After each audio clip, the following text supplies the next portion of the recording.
नमस्कार, मेरा नाम डॉक्टर अश्वेताब वर्मा है। मैं मेदांता अस्पताल लखनऊ में कार्यरत डायरेक्टर स्पाइन सर्जरी हूँ।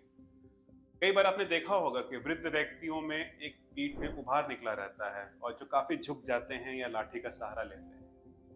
और कुछ पेशेंट्स होते हैं जो कि पीठ में चोट लगने के बाद दर्द से बड़े परेशान रहते हैं, बिल्कुल उठना बैठना बंद हो जाता है। और ऐसे पेशेंट्स ज़्यादातर समय बिस्तर पर बिताते हैं और उनकी दिनचर्या काफ़ी सिकुड़ जाती है। फलस्वरूप उनका खाना पीना कम हो जाता है। खाने में सोडियम की मात्रा कम होने से वो बेहोशी में या इधर उधर की बातें करते हैं। कई बार छाती में इन्फेक्शन होता है, बलगम बन जाता है, कई बार पेशेंट्स में पेशाब में इन्फेक्शन हो जाता है। तो बुढ़ापे में अगर पेशेंट्स चल रहे होते हैं तो उनके लिए एक बहुत बड़ी बात है। लेकिन अगर किसी कारणवश अगर कोई पेशेंट बुढ़ापे में अगर बिस्तर में पड़ जाता है, स्पेशली स्पाइन फ्रैक्चर के बाद, तो इसके बाद बहुत सारे कॉम्प्लिकेशंस होते हैं, क्वालिटी ऑफ लाइफ काफ़ी गिर जाती है। तो उनमें से एक प्रमुख कारण जिसके बारे में आज मैं कुछ इन्फॉर्मेशन शेयर करना चाहता हूँ वो है ऑस्टियोपोरोटिक स्पाइनल फ्रैक्चर्स। ऑस्टियोपोरोसिस का मतलब होता है हड्डियों में जो मजबूती होती है, जो डेंसिटी होती है, वो कम हो जाती है। फलस्वरूप पेशेंट जो ऑस्टियोपोरोटिक हैं, उसका जरा भी झटका लगता है या गिरते हैं तो उन्हें तुरंत फ्रैक्चर हो जाता है। मुख्यतः उनको स्पाइन में फ्रैक्चर, कूल्हे का फ्रैक्चर और कलाई का फ्रैक्चर कॉमनली देखा जाता है। तो जब स्पाइन में फ्रैक्चर होता है तो पेशेंट्स काफी पेन का अनुभव करते हैं, उनका चलना फिरना रुक जाता है और ये पेशेंट बिस्तर पर ही रहते हैं। पेशेंट हमारे पास आते हैं जिनको हम जब देखते हैं एक्सरे करा करके तो उनमें स्पाइन में फ्रैक्चर निकलता है, लेकिन उसके बाद जब हम दवाई देते हैं तो कुछ समय के बाद उनको आराम महसूस होने लगता है और वो लोग घर पे बेड रेस्ट करते हैं। लेकिन कुछ समय के बाद 2-3 हफ्ते बाद जब पेशेंट चलना शुरू करते हैं उसके बाद दोबारा से पेन आना शुरू होता है। ये ऐसा क्यों हो रहा है? क्योंकि जब शुरुआत में पेशेंट को जब चोट लगी तो हड्डी थोड़ी सी दब गई। आपके सामने मेरे पास एक ये मॉडल है स्पाइन का।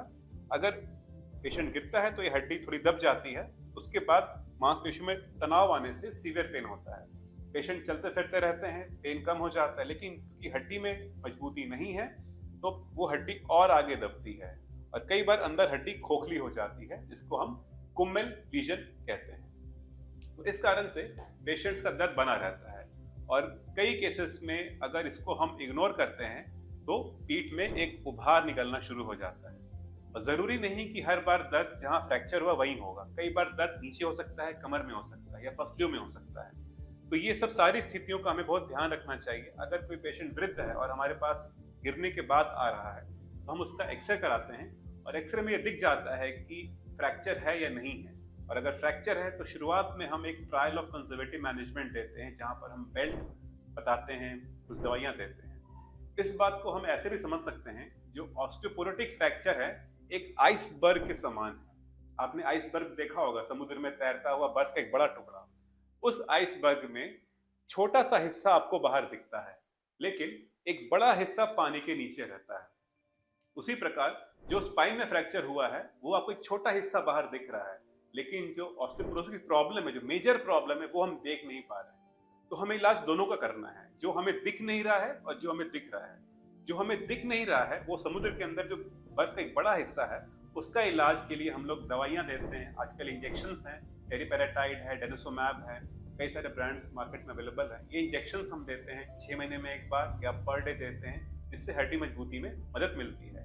एक नाक में डालने वाला स्प्रे होता है कैल्सिटोनिन, वो भी दर्द को भी आराम देता है, हड्डी मजबूती में भी इफेक्ट करता है। साथ साथ कैल्शियम विटामिन डी संबंधित डाइट भी देते हैं। तो ये इलाज हुआ जो हमें दिख नहीं रहा ऑस्टियोपोरोसिस का, लेकिन जो हमें दिख रहा है वो क्या है? वो फ्रैक्चर है। हमें उसका भी इलाज करना है और जो छिपा हुआ है उसका भी इलाज करना है। तो जो फ्रैक्चर हमें दिख रहा है, या तो हम उनको हम वेट एंड वॉश करते हैं, बेल्ट देते हैं, एक बड़ा बेल्ट पहनते हैं, हम बेड रेस्ट बताते हैं, थोड़ा बहुत बाथरूम तक जाना, कोमोड तक बैठना हम अलाउ करते हैं।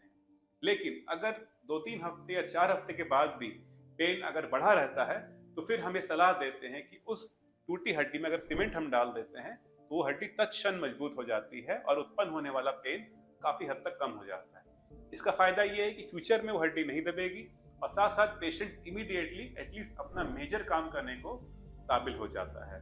उसको हम कहते हैं काइफोप्लास्टी। काइफोप्लास्टी में बिना पेशेंट को बेहोश किए केवल सुन्न करके हम सुई के द्वारा टूटी हड्डी में सीमेंट डाल देते हैं। नतीजा पेशेंट का चलना फिरना एक प्रॉपर वे में शुरू हो जाता है।